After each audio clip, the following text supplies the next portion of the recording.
मुंबईतल्या अधिवेशनात पडळकर आणि आव्हाडांच्या कार्यकर्त्यांमध्ये झालेल्या राड्याचा अहवाल तयार। ऋषिकेश टकले आणि नितीन देशमुखांना तुरुंगवासाची शिक्षा देण्याची शिफारस। विधिमंडळ शिस्तभंग समितीचा अहवाल।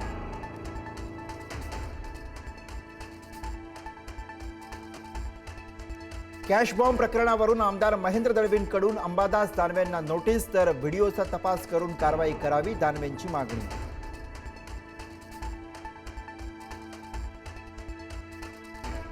मनसेच्या संदीप देशपांडेंकडून भ्रष्टाचाराचा आणखी एक व्हिडिओ पोस्ट। संपूर्ण पीडब्ल्यूडी विभाग अतिशय करप्ट, देशपांडेंचा पुन्हा हल्लाबोल।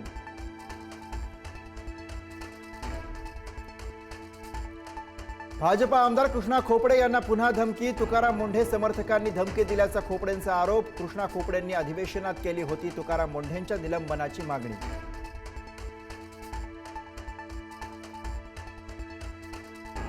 मुंडव्यातल्या जमिनीवर अजित पवारांचा 2018 पासूनच डोळा। सामाजिक कार्यकर्त्या अंजली दमानी यांचा आरोप। निलेश मगर पुण्याचे उपमहापौर असताना जमिनीची पॉवर ऑफ अटर्नी घेतली, दमानी यांचा आरोप।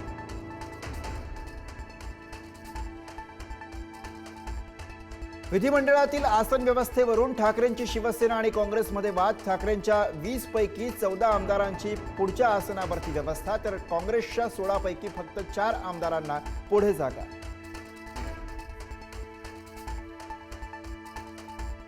नागपुरातल्या बिबट्याला जेरबंद करण्यात अखेर यश। 2 तासांनंतर बिबट्या वनविभागाच्या जाळ्यात। बिबट्याच्या हल्ल्यात 5 ते 6 जण जखमी।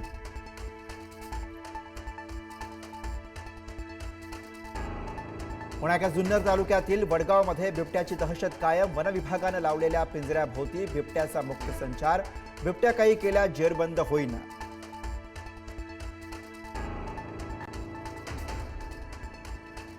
बिबट्यांच्या मुद्द्यावर सरकारचं लक्ष वेधण्यासाठी जुन्नरचे आमदार शरद सोनावणेंचं अनोखं आंदोलन। सोनावणे थेट बिबट्याच्या वेशात पोहोचले विधिमंडळात।